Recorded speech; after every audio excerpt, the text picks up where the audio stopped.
a nice Christmas blood pact that they created for one another. It's really, it's insane.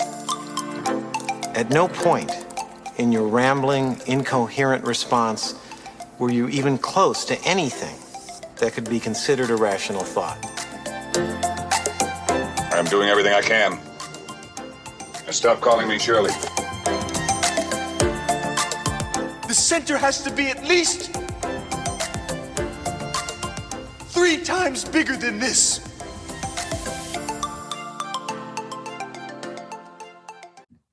All right, it's another edition of Sincerely Unqualified. Today we have the holiday comedy special. So all these ones are going to be your non-family Christmas movies, because we were talking before. I think you could probably call like Home Alone, Elf.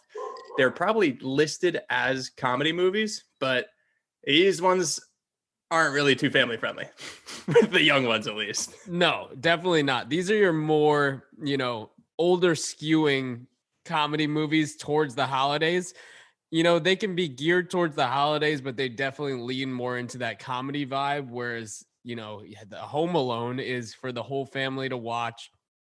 It's almost just become like a tradition to watch it, and the comedy starts to fade after a while. Whereas these ones are just more inclined towards being around the holiday, but they're, funny in their own right. It's a little different spin on it. Yeah, a little bit. Some more than others. We'll get into that. But the 4 we're going to be talking about today are Bad Santa, Office Christmas Party, 8 Crazy Nights, and then A Very Harold and Kumar Christmas. So 4 kind of different ones, all in the same vein. Super funny. Definitely not for the young ones, faint of heart. Yeah. But before we get into that, today's episode is actually brought to you by workedsneakers.com. So do you ever get made fun of in school for your fit? Are you tired of rotating the same 3 shirts and pants around and calling it a wardrobe? All the time. Did your girl leave you for a dude who cops his pieces from Grailed? Winnie, did your girl leave you for that? Almost. I mean, until I found worksneakers.com, almost. Really got close there. I mean, I skated by with the skin of my teeth because I don't even know what that is. So my wife looked at me and she said, if you don't go to worksneakers.com and improve your style game, I'm going to take the kids and we're out. So that's, for Christmas, I'll be heading there, and you should too. You should head to workedsneakers.com. That's worked, WORKED, sneakers, SNEAKERS.com for the one-stop shop for the latest in streetwear and high fashion. And follow them on Instagram. It's at Worked Sneakers, spelled the same way. And on Twitter at Worked Sneakers, and shopped at workedsneakers.com. Love might fade, but things are forever. Love me some Worked Sneakers. Forever. Oh, yes, they are. We will put those handles in the description and the website so you can click the link below. Great website. Just came out. Go get your style game up. All legit stuff, too. Just definitely very trustworthy. I know some people have complained about, different sites giving them fake stuff, could be authenticated in a weird way. All of their stuff is legit, definitely trustworthy, good prices, great guys over there. Definitely. All right. So packed show today. Let's not get into too much beforehand. I know we both loved the Mando season finale. We were talking about it before. Very, very excited that they're going to make a new spin-off show. I won't get into too many details if you haven't seen it or you haven't seen the news. Just, if you're a Star Wars fan, get excited for that. Let's say that. Exactly. I think that's good enough. That's a good way to put it without spoiling anything. If you haven't watched it and you're even slightly inclined to be, into Star Wars, you like Star Wars, I would highly recommend it. Get through all of the first season, second season, definitely worth the payoff. And now you only have to wait 2 years for the next season. So it's really worth it. I mean, the production timeline is incredible. Yeah. I mean, it's definitely worth it though, because especially the seasons aren't that long themselves. The episodes don't have a super long runtime. And this last one was only 8 episodes. I believe the first one was 10 or 8. But I think it's somewhere around there. But if you haven't, I mean, if you're looking for something new, I would say watch that definitely. Yeah. But yeah, I think we should get into it. Yeah, let's get right into some yeah, good old holiday classics as we definitely. So So yeah, we're super close to Christmas. If you celebrate Christmas, I'll probably say it again this episode, but Merry Christmas. I'm at my parents' house, which is why I have a different background for any Day One fans, if people are wondering. it's a nice background you got there, honestly. I love it is, I love what you've done with the place. Nice and Kev white wall. Kev originally started, this is a fun fact. Kevin originally started doing the podcast from his closet in his apartment, and it looks like he's regressed back there. So No. I'm right next to my closet. Oh, okay. It's right okay, over there. Perfect. For those who are listening, Kevin is surrounded by two white walls and one white door. So he is basically in a room at a psych ward right now. People won't see that. We cut out the end parts now. So, all right, let's get into it.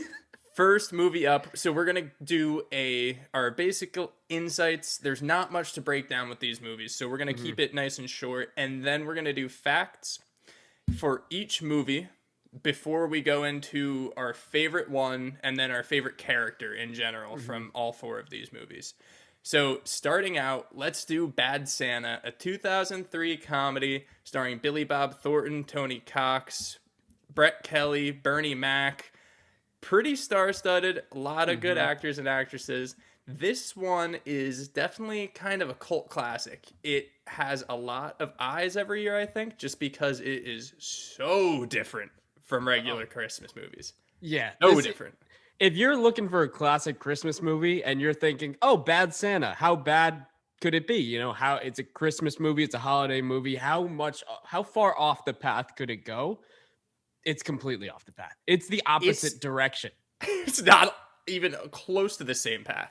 Yeah. It's like on the other side of the country. That path is nowhere to be found. You went the wrong way on the Appalachian Trail. You thought you were going up to Vermont, and now you're in Florida, and you're like, how did I get here? This is the movie. It's so dark. It is very dark. So it starts out as dark as you can get it. Yep. The guy is sitting there at a bar. He has his just kind of rundown Santa suit on. You can tell he's like a mall Santa, smoking a cigarette, taking shots of whiskey, looks very upset. Just throws out right away that maybe he would want to kill himself. And it, definitely starts out on the same tone. It kind of goes through until I would say like the very end. Yeah. Okay. So with this movie, I think what's interesting is the rewatch aspect of it that I had. Mm-hmm. I think I had the same thing. Right. And before when I looked back on the movie, when I watched it probably only a few times, I was like, this movie's super funny. It takes a different angle. Sure, it's depressing. It's a dark comedy. That's what you expect. Now on the rewatch, I don't remember it being as funny as I thought. And I just don't remember it being as just simply dark as it was. Like, yeah, truly, it's not a dark comedy. It's just a extremely dark movie. That's it. So the thing with this is, I think the first time you and I had watched it, on our own, it was a different time where we didn't appreciate the full spectrum of what was going on, really. Like, yeah. I think we might have been younger and kind of taken some things lighter than we do now. And when we're watching it, it's like, oh my God. Like, if anybody was doing this in real life, are you genuinely okay? Do you need anything? Well, maybe that's actually it. Maybe when you're younger, you can look at it just because you don't really know anyone like this. Now, when you get a few more years older, like I don't know anyone personally like this, but you know the type of person. You know you've been around them. You know that they exist, which is probably what makes it darker to us because it hits closer to home. It's not just this fantastical, like, oh, this guy is depressed, but then comes back. Like, I feel like this type of person. Yeah, absolutely. And it doesn't take that real path that, a lot of movies take where it's like, all right, they're severely depressed, like you said, and they go along these steps of redemption.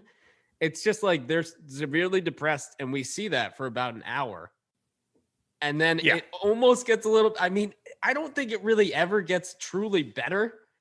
That's almost what I like about it, is that even at the end, when it like gets to the point where he's redeeming himself, he still just broke the law. Technically, I mean, this sounds Yeah. ridiculous because what they actually do, but stole the gift to give to the kid and then gets shot a bunch of times. And then, like, the kid has to walk out to that. And it's something I noticed, that even the nice things had something messed up about it. So the kid gives him a wooden pickle that's covered in blood. The kid's blood, he accidentally slices his hand. Then the gift that he gives him is covered in his blood because he gets shot by a bunch of cops, even though this is supposed to be the redemption arc. Yeah, I mean, it's a nice Christmas blood pact that they created for one another. It's really, it's insane to have a Christmas movie where I just want to know how many cigarettes Billy Bob Thornton smoked during filming, because it was probably absurd. Yeah, I don't know what the Costco version of whatever sells fake movie cigarettes is, but they cleared out that section. A17 on the second shelf at that warehouse cleared out for it. It's gone. Him, and Bernie Mac. Bernie Mac's ashtray. That actually might have been the funniest part of the movie, is that they just had Bernie Mac's ashtray sitting there, and it was just the most ridiculous amount of cigarette butts. It's just That was probably, they just definitely didn't clear that out during takes. They were just like, let it keep filling up. We're just gonna see how far it can go. No, dude, they had to put it there because it was disgusting. There's no way someone actually smoked those things. I know. And then you have like a Tarantino trying to make a movie where he's buying that. They're like, no, we just sold them all out. Oh, to who? To Billy Bob Thornton for a Christmas movie. Like, excuse me? Okay. Like, what do you all mean? Right. Yeah. So I think the consensus between the both of us is we remember it being funnier, probably because we were more innocent or just kind of younger, haven't experienced the world as much. Maybe naive. Right. And definitely dark. But, it's a classic. I think maybe we were looking back on it too highly, and then it disappointed a little. It's still a great movie, still funny and everything. It's just that I think also maybe what it was is that there weren't that many dark comedies in 2003 and that kind of time. And now that we've been getting a lot more, they just look different. So we're expecting different things. It was a very, like, the dark comedies we get now are more expected. This was just a shot, and they took it all the way. So it's like, this was the nth degree of where you can go. And then I feel like they've even gotten more tame since then. Definitely. And that's something that I was thinking before with, like, even the nice things are tainted. Like, I think props to them for sticking to their guns, basically. Like, if you're going to make it super dark, you can't get corny at the end. I'm cool with corny movies, but it needs to be corny the whole time, and you need to know what you're getting. Oh, yeah. If this movie turned positive at the end, it's a bad movie. Because they keep it to this really dark level, it's still a good movie, just, a little dark. Yeah. When you have Santa peeing himself in the first 5 minutes, you know where you're headed. And they stayed the course. Yeah, well, we'll see. They didn't pander, that's for sure. No, not at all. Moving on to facts here, though, let's get into it. Let's basically rapid fire some. We probably don't need to talk about these too much. I think that the most interesting thing about this movie in particular is something that was basically a battle between the director and the studio. So the director, Terry Zwigoff, sorry, I had to get that name right. Basically, he was butting heads with the studio, and I saw when I was looking for this movie, which, by the way, not available on any streaming service. You have to rent it. So I saw that there was a director's cut, which I kind of surprised me. Yeah. And I realized it was because this whole battle, the studio wanted something more mainstream, and according to him, put some fake sentiment on it. So he basically took out a few scenes that were on the more positive route, and he said that his cut is directly the script. Like, he wanted to release a separate version of the movie that was very true to the script, which is actually apparently darker, believe it or not. Yeah, which is something you can't really imagine, and then you watch the director's cut. That may be where our opinions are even stemming from, the difference between last time and this time, because I know for me, this time I watched the director's cut, and maybe that's where it got so much darker from. because of just I watched the the regular level. one. Oh, really? Yeah, I Yeah. watched the director's cut, and it was considerably darker than I expected from the last viewing. But Right. staying with the kind of disagreements on set, which can kind of be expected from this kind of Christmas style horrifyingly dark movie. It definitely does not surprise you when you read about these disagreements. Just No. for whatever reason, just because it's a negative movie like that, its studios producing. It's not some indie. Oh yeah. So the casting of Brett Kelly, who was Thurman, was a really clear choice on the film's part because they were trying to stay away from the more traditional cute child actor. Macaulay Culkin. Exactly. So that you had Home Alone as the kind of classic, staying with the cuter kid, but they wanted to veer away from that. And it got to the point where there were disagreements, and Zwigoff actually threatened to walk off set.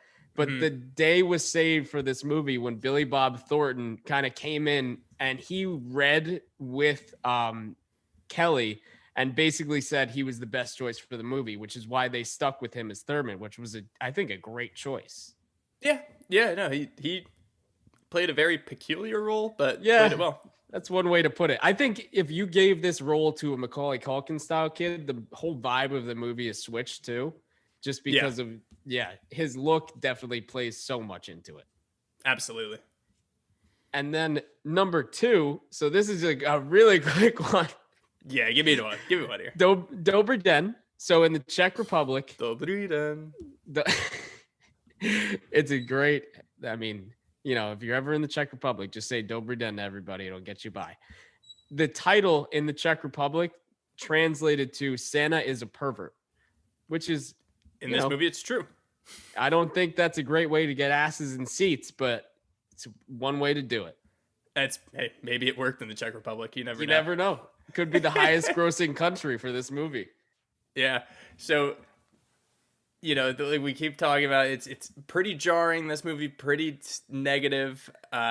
Something else that they use a lot is just a bunch of profanity. So this movie is basically on the higher end of any movie that exists in terms of using the F word. It uses it 150 times, and in the unrated version, they use an extra 20 on top of that, just because why not make it 170, right? Yeah, I mean, you got to make it even. That's rivaling super bad. I mean, it's up there with super bad. Definitely up there with super bad. It's so funny thinking about those two movies in the same way too, because you look back on it, you're like, yeah, I mean, they just used a bunch of F-bombs. Two very different movies though. You would expect them to have the same style if they're just throwing that many bombs around, but no, very different movies in their own right. If you were to tell people that a Christmas movie were to have the probably second most F-bombs in a movie in recorded history, I don't know what somebody would say to you if they hadn't seen it. Not even just one that is strictly for shock factor and no one watches. They just made it just to be different, like Krampus or something. Yeah. This one, people like this movie. Yeah. I think people have at least seen this movie. I think the average person who likes comedy movies has probably seen this movie. Yeah, if only to say, they're seeing it because they like Billy Bob Thornton, Yeah, who's fantastic in this. Absolutely. Anything else quick about Bad Santa, or do you want to move on? I'd say just in closing, worth the watch, worth the rewatch. It's worth. You got to pay money to watch it. So if you're into it, rewatch it. Maybe the director's cut this time, but it's a nice change up from all the positivity around the holidays. If you want that kind of thing, if you're into that, brought back to earth. Yeah. Body slam right back down. Yeah, we'll move on here to our next movie. This one, very different from Bad Santa. Office Christmas Party got released somewhat recently, 2016, starring Jason Bateman, Olivia Munn, T.J. Miller, Jennifer Aniston. That list goes on too. This one is basically Project X if Project X took place during Christmas. Yeah, essentially it's Project X combined with those studio movies that they make about every single holiday. That's fair. I think that's a fair criticism. You said that, and I was like, you know what? I get it. You're thinking along the lines of the New Year's Eve movies or the was Valentine's Day the one that Taylor Valentine's Swift Day, was in? New Year's Eve. They have, I'm sure we're going to get an Arbor Day movie one day just so they can shove a rom-com about a different holiday in there. Why not? Everyone loves Arbor Day. I Put do, asses yeah. in seats. Exactly. Oh, you just said that too. I incepted that into your head. But also about this movie, if you were ever on SNL, you were probably in this movie at some point. A lot of SNL cast members and anyone who's done a cameo appearance, a lot of SNL people. It basically is an extended SNL sketch, and I'll touch on that a little later. But in terms of the overall sentiment of this movie and what I think of it, I really just think of it as a fun time. You don't have to invest too much emotion and energy to watch this movie. It is nice to just kind of have on, and it's a fun watch. This one very different from Bad Santa in that aspect. Oh yeah, it's fun, it's easy. It's like one of those movies you can throw on. There's some good laughs in there, but it's nothing that's going to stick with you whenever you're thinking about your top movies. It's not going to be something that comes right to the front of your mind. Right. But right. it's worth seeing just because of, number one, the cast. I mean, if anything, I think one of the funniest aspects is just the cast playing these different characters. And you have Kate McKinnon in there who absolutely murders the role. I mean, I mean, a little bit of Hillary Clinton impression in there combined with an HR representative. Nothing better than that. She's amazing. And then Rob Corddry is in there too. Right. And Rob Corddry has more of an extended version or an extended part than he normally does, short of Hot Tub Time Machine. He's fantastic. I do think that that's why this movie is good, though, and I think it sets it apart that obviously it's not supposed to be the same as those holiday ones, but I do know what you're saying with that, I guess, argument. What I would say about this one is that it actually has a bit of heart. It's a very casual watch, but it comes around in the end, and so I've said this countless times, I'm a rom-com guy. I don't think that this movie is a rom-com, but I think it hits the same notes as people who like rom-coms can get to in the end. Granted, I mean, there is a romance that ensues in the end, so maybe it is a rom-com. But it turns happy. It's one of those things that has that heart, and that I think Bad Santa has a lot of heart in the other direction, and that we were talking about, it doesn't pander. But this one, again, it's light, it's nice to watch. It's something that you said, I don't think people would turn to watch. I don't think people look at this and I mean, this one also you have to rent. But if people come across this, I don't think that they're like, oh, yeah, I got to rewatch that one. Because granted, it's not a Christmas movie, but none of these are really. It's a holiday movie. It's a holiday movie. It's like Kate McKinnon said, it's a non-denominational holiday event. Yeah. Do you have anything else you want to say in terms of like a flick take, or you think we should move on to facts? I think it's a good holiday movie for a non-holiday movie, and I think that the plot is not necessarily strong, but I think if you do watch it, you'll be impressed by just the sheer amount of comedic talent that's involved. Right. Yeah, I would say, honestly, the cast makes it worth it alone. You're right. Moving on to Inexclusive exclusives here. With this one, we talked about the SNL cast members, and funny enough, the movie was basically inspired by an SNL skit, but it wasn't built directly off of it. So the skit was actually called Office Christmas Party, but the story itself was an original idea from the writers, Josh Gordon and Will Speck. So they basically took it as an inspiration, not even necessarily source material, and built it out into this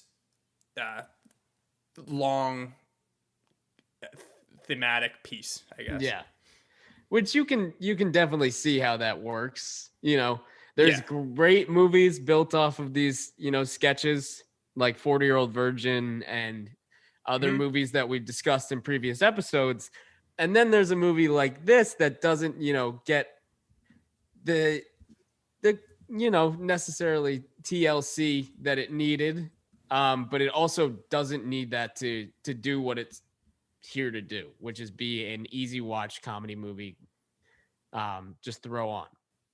But Right. in the movie, so Jennifer Aniston plays like this hard ass sister CEO. And Yeah. when they were casting her, Gordon actually said that they created the character for Jennifer because she's absolutely fearless when it comes to playing somewhat unlikable characters in comedies. Hmm. Because for her, it's a more daring role. But I would say she does it, incredibly well for Oh, her to no play the hard doubt. ass. She just looks like someone who could be a CEO of a tech company. Like she, for some reason, she just wears that well. She kind of seems like a businesswoman. She seems like, well, obviously also they, costume and all that. She's like very put together. She definitely plays a very believable, very hardworking C-suite level person. Yeah, and in all of her roles, you can kind of see that come through where if she were in an office and if she were your boss, you would be intimidated to, you know, go against her or do certain things because of that, presence that she Yeah. has. Like when I think it was her character reveal where she walks out of the elevator and Vanessa Bayer from SNL is there and she's like, Yep. oh shit. Like Yeah. that's all she says. She just tells the other guy, just stop looking at me. It's like, No, oh, okay. she tells Like, Vanessa Bayer to tell the guy to stop yeah. looking at her. That's the perfect intro for her character. Just like the hard ass. Can you tell him to stop looking at me? Yeah. Okay. That's great. a great character intro. I don't know if you also noticed somebody in this movie who was not on SNL, but I'd say is a pretty prominent figure at the time, obviously, in the Chicago community. So Jimmy Butler was in the movie Yeah. for, I think, all of like 4.5 minutes. But Jimmy Butler was yeah. actually, he was in it a good amount, I'd say. It was a pretty extended cameo. Yeah. Yeah, and he was in the movie basically because of his relationship with Mark Wahlberg, who really didn't even get an EP credit or anything on this movie. No. He was just kind of went in to it bat. because he thought Jimmy Butler would be a great choice for, filming in Chicago, having a real Chicago kind of celebrity come in and be in this movie. And I think it worked out really well. I mean, if you're going to have a person who's centric to Chicago at the time, I mean, you couldn't get somebody more than Jimmy Butler. Yeah. Isn't Jimmy Butler friends with like Mark Wahlberg's kids or something? I don't know. Is Something that or is true? it vice versa? I don't know. Who knows? I feel like it'd be interesting because Jimmy Butler's like 28. If Mark Wahlberg was like boys with his kids, that No, would be, yes, it had to be be the other way around. yeah, That would I be a was little gonna weird. say like that'd be a little interesting. Mark, what are we doing? Yeah, come on now. Another thing about this one, our last fact for this one here. So in some territories, the movie was shown in theaters with the original name, Office Christmas Party, but they sold it on DVD and Blu-ray with alternative titles like Office Party or Dirty Office Party, so it could be helped marketed outside of the Christmas. Denomination. Yeah, the Christmas market, I guess you could call it. Yeah. But they wanted it to be not only just like, well, the jokes are in there with Kate McKinnon saying it's a non-denominational holiday party.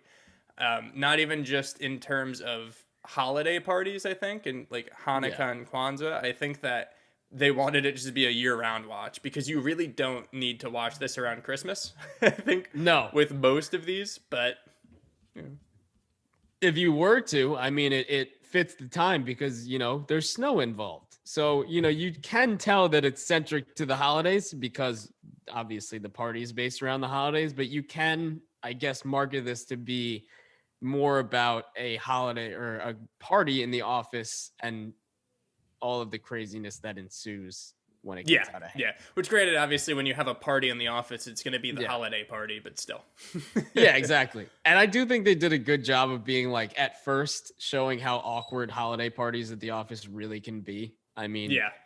just even in the first scene where it's like, no matter where you went in the movie, in every different setting, each different place you went to, whether it was the divorce attorney's office or the hospital at the end, they were all having their little makeshift parties with like the cupcakes and a glass of orange juice for everybody to grab. Or in the hospital, there were cookies for everyone. It was just those little things of like, here's your Christmas party versus like how insane it could be. Yeah. Yeah. if you No, were for cool. sure. Yeah. Moving on to our next movie here. So this one, speaking of the different holidays, is a Hanukkah movie. We have Eight Crazy Nights, released in 2002. It's Adam Sandler's first animated feature-length movie. Has a bunch of voices in it, including, well, I'll talk about that in our facts section, but it has the whole crew. It has the Adam Sandler crew. You know who it is. We have Rob Schneider, Kevin Nealon, all types of others. This one, I think, again, a lot of people have seen. I'm interested to hear your take on this one, Winnie. Why is that, Kev? It might be because you technically should celebrate Hanukkah. Technically? I do, yeah. We do. We celebrate everything, but I think having seen this movie a lot earlier in my Wait, hang on, life, you celebrate everything? not everything, celebrate life, but High on my my family celebrates Christmas and Hanukkah. We're one of those. But seeing this kind of earlier in my life, a little bit, not that I was super into like anything religious or anything, but I do think that it was cool to see that there's not only the Christmas animations going on and the Christmas movies, but Adam Sandler just comes in hot and he's gonna be like, I'm gonna make a Hanukkah style animation movie. Well, that's what's cool, and it's kind of lacking, and it's something I don't quite get is that when I think of Hanukkah movies, and also what I would say is, so my family only celebrates Christmas.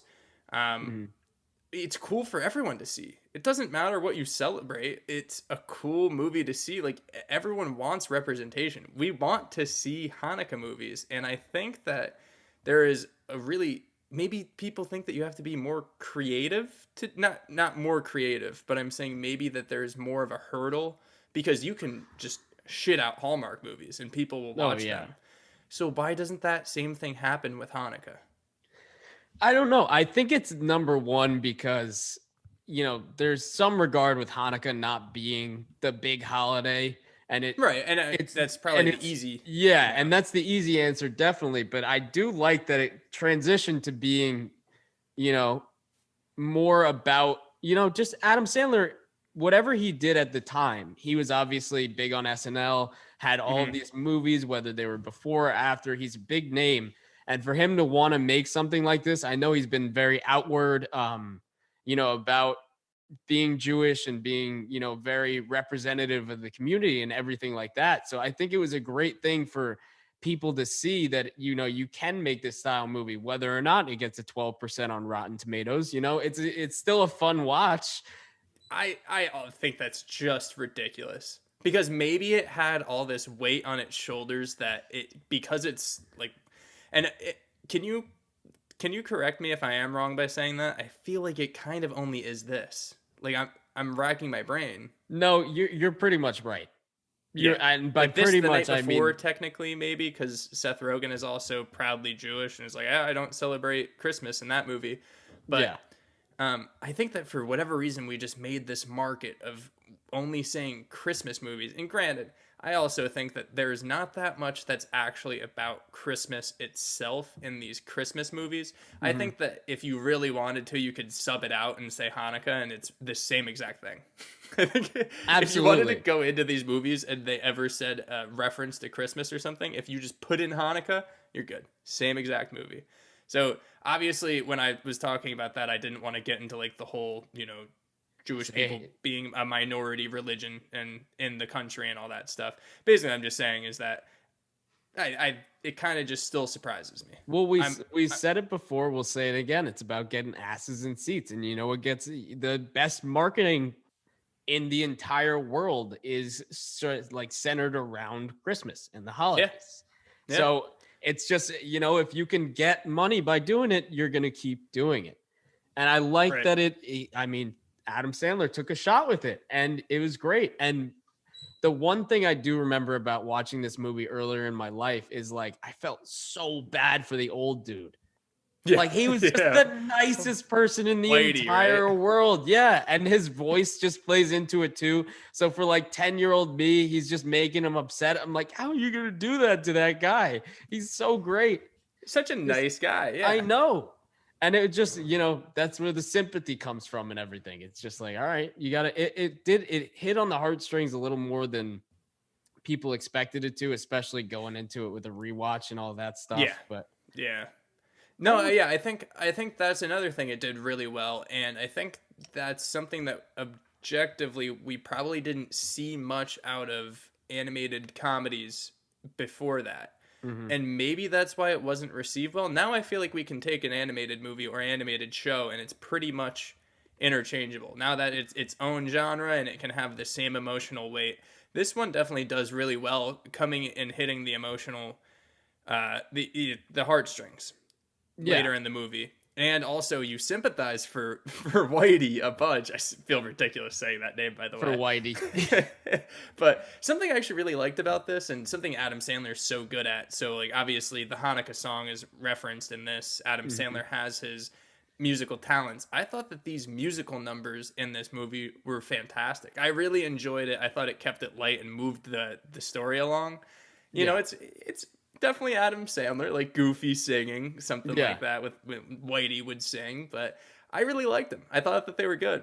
Oh yeah, I mean that's what even Adam Sandler's recent stand-up, when he just brings out the guitar and does all these songs. I mean that's what he's good at. He does it, and he does it well.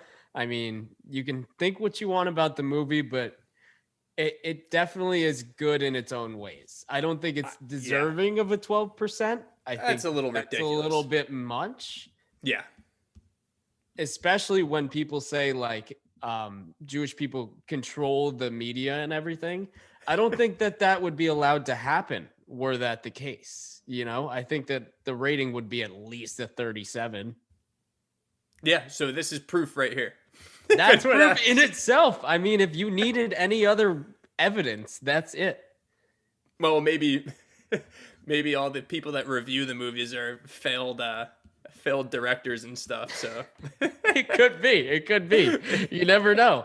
But yeah, I mean, quality little animated flick here and there. If you're going to switch it up around the holidays, you want a little bit of a different perspective. If you're too flooded with the Christmas style, give it a watch. Definitely think it's worth it. If you want to jump no, absolutely. Very good. Another very good, enjoyable watch. Yeah, kind of kick your feet up and just enjoy the ride. Moving on to Inexclusive exclusives here. Davy's parents, so Adam Sandler's parents, actually were voiced by Adam Sandler's parents. so Stan Sandler and Judith Sandler voiced the parents, and it's actually Stan, his father's only film appearance, and also his wife actually voiced Jennifer in the movie. So a little Sandler family voice acting there for you. That's just, I mean, I feel like they had so much fun making this too. Why not? If you're gonna do it had to be a blast. Family, it's the whole Sandler crew, and then he even gets his family involved, especially with voice acting. Like that's something you can't really do, I don't think, in live action, because there's a whole different element to it. But if you want to bring in other people for an animated movie and just say, hey, you're going to do a couple lines voice acting, that's a whole different ball game. Yeah, no, voice acting, that's a great gig too. So, also, something that I probably wouldn't have realized unless I saw it on IMDb was that Adam Sandler actually voiced 4 characters. So he voiced Davy, Whitey, Eleanor, and then the deer. Remember the deer at the end? Yeah. For some reason, I actually didn't know initially that Adam Sandler voiced Whitey. And I didn't want to say that out loud. So yeah, trust circle here. Trust we're in the. I didn't know either. Yeah, no, isn't that crazy? I mean, that's a range of voice that somebody's got. I know he does characters, but that's pretty intense on your voice to even just do that for a while. Yeah. A lot of, I feel like that was so popular back towards 2002. It was like the Nutty Professor. Eddie Murphy did like 40 roles, and that wasn't even animated. Oh, that was so okay. The Nutty Professor is a great movie, by the way. Norbit was a. I don't know about Norbit. I can't throw it in that same Nutty category. Professor was better. Nutty Professor was definitely better. That's a childhood classic for me. Oh yeah. So if you noticed in this movie too, it's a very familiar animation style that, you know, the design and the characters have. And I don't know if you picked up on this, Kev, but it's pretty similar to the Iron Giant, which came out a few years before, because the majority of the animators who worked on the film were actually laid off, unfortunately, from Warner Brothers, which produced the Iron Giant. And then Fox Animation Studios brought them in and had them animate this movie, which is a little cool thing about, you know, how the different style you can see throughout, whether it's a different production company or not. You know, it's the back end animators kind of doing their thing, their different style. You kind of like this probably will sound stupid, but this happens to me. You watch movies and you just think of the studio and you're just like, oh, okay, this studio does this studio does this. Even if you think that much about it, then you forget that they're actually people sitting there taking hours and hours to animate this stuff. So it makes a lot of sense. If the same people are animating another movie, they're going to do the same thing. Yeah, and you can see that today with like the animation styles that you have with Family Guy, whether it's when it's something produced by the same people, you see that very similar animation style where it kind of cuts throughout. And then you see that, I mean, I think the best example is Pixar. I mean, their films are straight through. You just know immediately by looking at the style and everything they do that it's a Pixar movie. Yeah, that kind of almost goes against what I said, but I also think that, I mean, it's Pixar. You're not going to, even like the people there probably train them exactly how to animate a Pixar movie. That's probably a skill in itself. Yeah, that's what I was saying. That's what I was trying to agree with you in the way that it's the background animators at those companies kind of keeping that flow going. Yeah. But for this film too, Sony Pictures didn't really want to get into the animation game because there were so many risks and expenses involved. But Columbia chief Amy Pascal actually greenlit the movie because Sandler gave her a personal pitch, which, I mean, that would probably be incredible to get a personal pitch from Adam Sandler on a movie. Yeah, and that's, I think, what's interesting with Sandler is that, you know, this is his first full animated, full-length movie. He didn't have, obviously he had a track record with SNL, he had other things going on, but the personal pitch from Sandler still has to be like, okay, you know, let's at least give this a shot. If he's going to do it, like, you know, that if he's giving you a personal pitch, he's going to be so invested in this, especially for this topic for him. I'm sure that came up why it means more to him to do this. And just that little personal touch, I think, went a long way in proving that it was a worthwhile investment. I agree. Yeah, I also think it's cool whenever you see a movie and you can tell it's a passion project. Like, it's a really, not even talking about like a noir style film with the director, like with Edward Scissorhands, like really puts him like throughout the movie. You can tell who the director is. Like, I'm saying this is an Adam Sandler movie more than even, you can say that about all like Happy Gilmore, Billy Madison, but this one you could kind of tell like this has to be important to him. He wanted to make the Hanukkah movie. He wanted to make it funny. It really is a shame that it did not get received well critically, even though I bet Adam Sandler doesn't care, because you have people like us that say, no, this movie was awesome, and you know, it's not for the critics. And that's who I feel like was playing to. He's playing to the public and not to the critics, which is a good way to look at it. I agree, absolutely. Any parting words on 8 Crazy Nights before we move on to Harold and Kumar? I'm glad it happened. Shout out 8 Crazy Nights. All right. So moving on to Harold and Kumar here. Winnie has not actually seen this one. Am I right, Winnie? You are correct. So I saw the first 2 Harold and Kumar movies and didn't make it past those, which is not to say that I didn't like them, but I just haven't seen them in so long that I didn't even know that there was a Christmas Harold and Kumar. Right. So I don't think that's not your fault. I think a lot of people probably don't realize that there's a Harold and Kumar Christmas movie, but for the ones that do, I think that they really enjoy it. So what I will say is, if you have seen the first 2 Harold and Kumar movies, you've seen this one. It's just the Christmas version. So like you're Okay. good. Don't worry. I just envisioned the entire movie in my head. I think I got it. I think Yeah. I think I got it. Yeah, exactly. So this one really, it just rolls exactly like one of the regular ones. Has more of a storyline. So Danny Trejo is Harold's wife's father, and so it kind of holds more of a story that way. But they still get into their same antics and everything. They actually weren't friends, but then they had to team up to solve this sort of issue. Honestly, it holds a better storyline, I would say, than the other ones, and NPH is in it again. I was about to NPH say. Oh, just hilarious in this one. Just like this one is honestly, out of all the Harold and Kumars, this one is my favorite, maybe for NPH alone. He is really fantastic in this movie. Yeah. So yeah, actually, that's probably worthwhile saying. Out of the three, I actually think this one is my favorite. So a lot of funny parts. There's a really funny scene that I want to give a shout out to quick, which is it's a claymation scene. So basically, they drink this. They're at this party to get a tree, and this kid slips. Has to be some sort of hard drug. A hallucinogen in their drink, and it turns into a claymation scene, and it's just this really over the top crude claymation. And first they start out having a good trip, and then this like killer snowman starts to chase them. It's a lot of fun. It's a cool looking scene too. Some good scenes, some good lines. Bobby Lee's in it. Shout out Bobby Lee. I don't have too much else to say about it. It's a Harold and Kumar movie if Harold and Kumar did a movie around Christmas time. Yeah, and I feel like you can't go wrong with the Harold and Kumar movies because they're great in their own right. But yeah. I mean, I'm definitely going to have to look into it after this. I think I'm going to put that instead of It's a Wonderful Life. I think I'm going to watch that on Christmas Eve instead.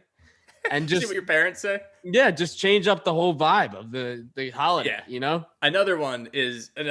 Obviously, we said all four are not family movies. If you want to do what Woody is doing, just know you're getting yourself into it. It's not like, look, this isn't anything over the top. This is no Bad Santa. If you and your parents have watched any Harold and Kumar movie before this, you know what you're getting. Again, it's the same exact thing.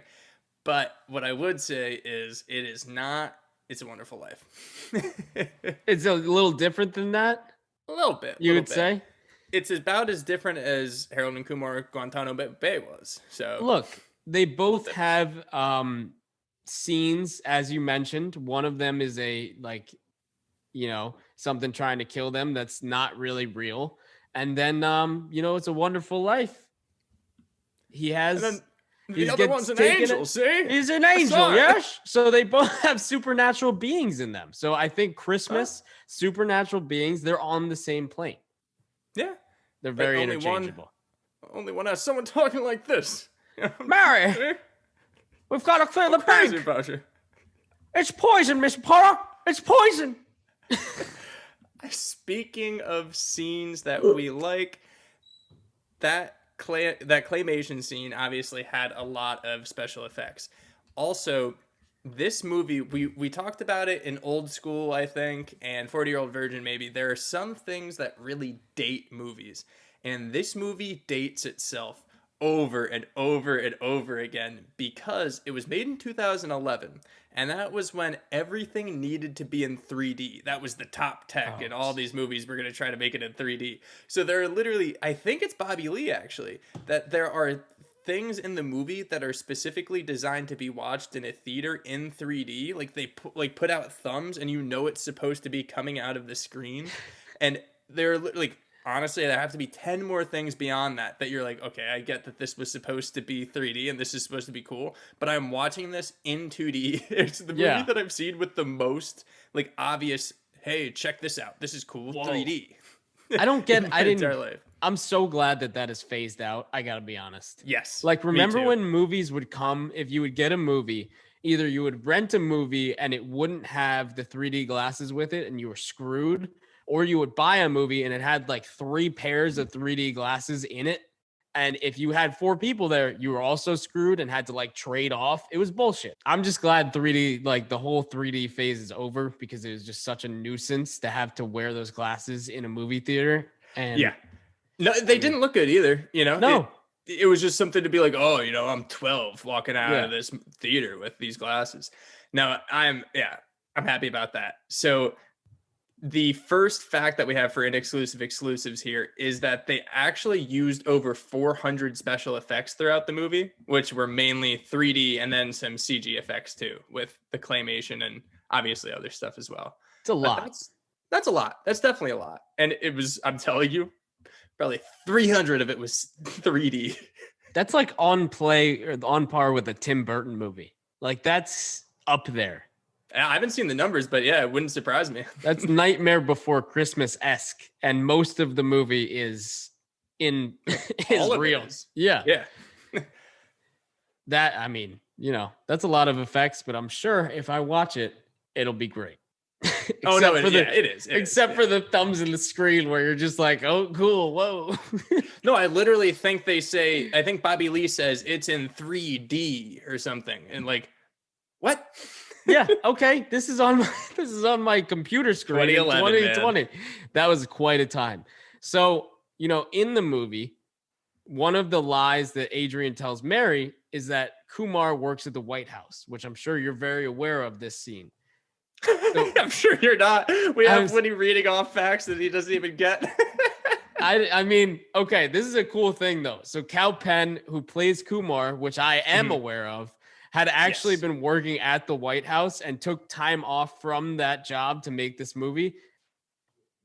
That's cool. Crazy. I mean, how impressive do you have to be to have a White House job and be like, oh, I'm just going to go film this very successful 3rd installment of this franchise? I mean, that's the coolest thing you could say. And now I think Cal Penn has a talk show. I don't know, but he's doing he has that talk show vibe. I like Cal Penn a lot. He's a great actor. He's hilarious too. Absolutely. And he worked at the White House, which is incredible to say you did in general. Yeah. Not many people say they do that. You're an elite club. And then, as I'm sure you're also aware, when Adrian is tying the Christmas tree to the roof of the vehicle, remember that, Kev? Remember? Oh, I sure do. Do you? Of course I do. It's the most memorable scene in the movie. I'm sure you're aware. So he says, let's drop off the tree at Sulu's, and this I know because he was referring to John Cho, who played Sulu in the reboot of Star Trek. I was about to say Star Wars. I've been on big Star Wars kick. Sorry. Star Trek, very different. Don't get mad at me. And again, in Star Trek Into Darkness, which is cool because he was great in that role too. That Chris Pine movie, right? Oh, yeah. I like those, actually. You know what? They were good. They're very slept on. They came I'm not and a went. Star Trek person. Like, I just never kind of really watched it, but I watched those and they were entertaining. Those movies came and went, and you almost forget that they exist until it's like, oh, yeah, that was a thing. Yeah. Yeah. So, that was a time. Last fact here for all of our movies. Last fact of Harold and Kumar is that Thomas Lennon. So I most know him for Reno 911, and Amir Blumenfeld, which is I most know him from Jake and Amir. My gosh, I was about to ask if it was him. Yeah, that was one of my favorite series from College Humor. That was great. Absolutely, yeah. So both of them are in this movie. Both of them are fantastic. And they are also so good improv-wise, sketch-wise, that they ad-libbed most of their lines. Like they did not hold a specific script. They just kind of wung it whenever they were talking. And both of them had fantastic lines during it. You could tell. Thomas Lennon, this is a little insight for you here, Winnie. Thomas Lennon has his whole character is supposed to be that he's this really like proper guy who had a kid. He's friends with Josh Cho, who he's basically like the very, very not conservative, but just as suburban as you can get. Like, you can't curse. And then his baby ends up doing cocaine at some point. Oh, good. Yep. No, that's a Harold and Kumar movie. Dude, how could I forget that scene? Are you serious? You might remember. As you recall, of course. But yeah, no. So that one, also a very good movie. So they all have their different vibes, you know. Bad Santa, dark, definitely dark, but good. Cult following, obviously, if people like it. It's a good movie. It's just different than, I guess, the movies that we were talking about before this holiday special. Office Christmas Party, much more light. Kick your feet back. It's Project X style. Little crude, but, you know, it's nothing over the top. It's not Bad Santa. No. Eight Crazy Nights, a classic for a lot of people our age. A true Adam Sandler movie. Animated, which makes it cool. A lot of musical numbers. Hanukkah. Fantastic. We love it. Mm-hmm. And then a very Harold and Kumar Christmas. It is exactly that. Harold and Kumar Christmas. Mix them both together. This is the movie you get. Baby's doing cocaine. Neil Patrick Harris being an absolute scumbag. This one's a little crude, but again, if you've seen the other Harold and Kumar movies, not anything over the top. Which I have, for the record. There you go. Yep. Putting it out there. Whenever we do our breakdowns, we always go character for character, scene for scene, line for line. I think generally we're going to do favorite movie out of these four, and then favorite character in these movies. So Winnie, I'll let you go first. What is your favorite movie out of the four? I got to go Office Christmas Party. I got to say I think it's just my appreciation for the overall comedic, Cast. Everything that was involved in it. Yeah. I think everything. The comedic everything that you just yeah. appreciate. But yeah, the cast, absolutely. I think that's what put it over the edge for me when it comes to all these different movies. I think just seeing all of these different people in these cool roles, very familiar and kind of, playing back to their SNL days, whether they were on it or currently on it or anything. I think it was really, really awesome and definitely worth the rewatch. Yep. And actually, that's mine too. So especially if we're saying favorite, I don't know if this is the best out of the four, but it's my favorite because, like I said, you guys heard me talk about it before. It's a fun watch. I enjoy watching this one. It's kind of, I actually just watched it last night, and especially the part at the end, the rom-com guy in me is just like, yeah, this is a good one. Oh my gosh. At the end when he's like, sign this, and grabs her face. She's like, whoa, I like you, but take me out for coffee first. Yeah. Kate McKinnon is so good in this movie. I know. But in terms of my favorite character in all of these movies, I actually don't think it's in Office Christmas Party. I talked about him in Harold and Kumar. It's NPH. I mean, the performance that he puts on, and it's so funny how all of his roles, he plays this super straight, like just a scumbag. So in this movie, actually, I actually am just forgetting if this is the same in the first two Harold and Kumars, but he plays a gay person married to his real life husband, by the way. His real life husband plays his husband in this movie. And then he's just an absolute drug addict scumbag like he is in all the other movies. And is just like, actually tries to do something bad to a girl, now that I'm just remembering that.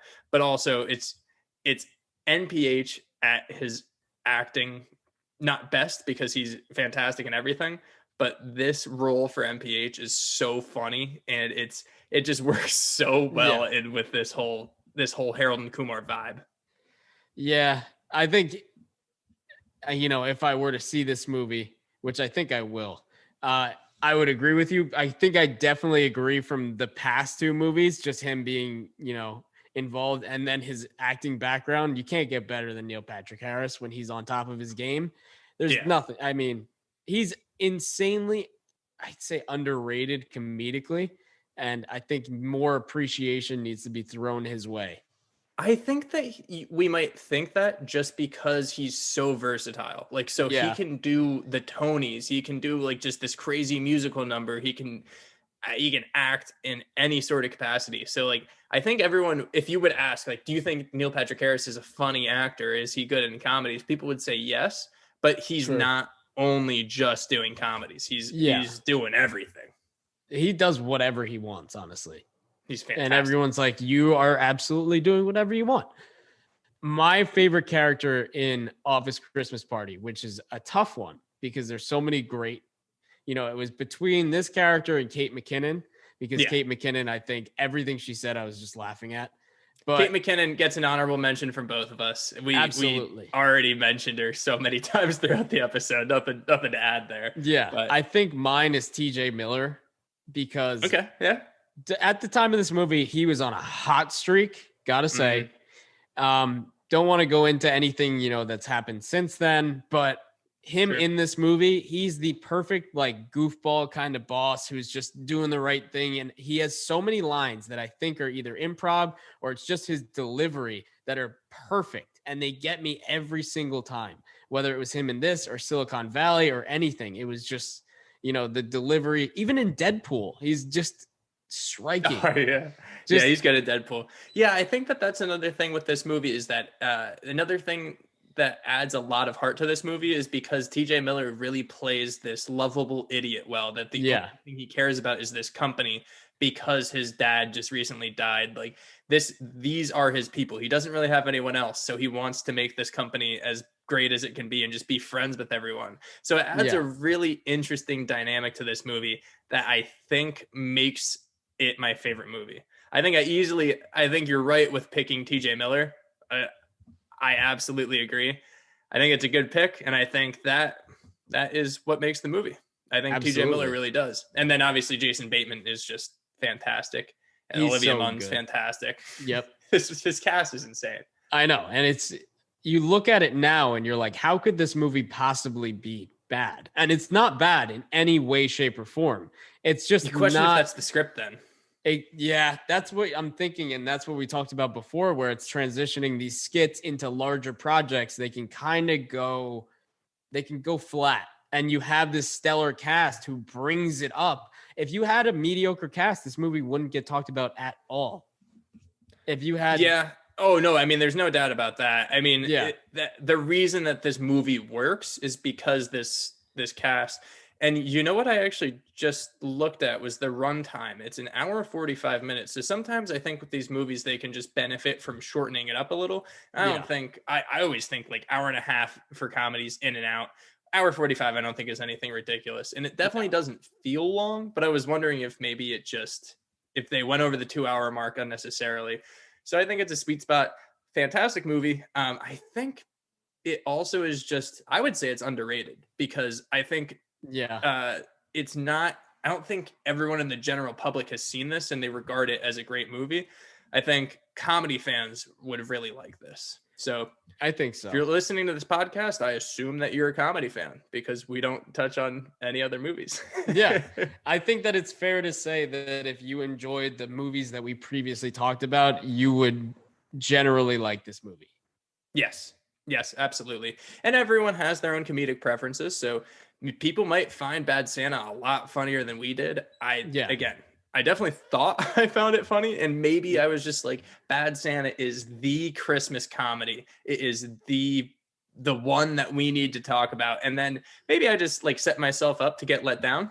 That's possible. I think that was the same for me, where it's going in with these exceedingly high expectations for this hilarious movie. And you come out a little disappointed and a little bit with more of a view of reality of what it was. And you're like, oh, okay, yeah. I mean, it's not bad, but it's not what we put it on this pedestal to be.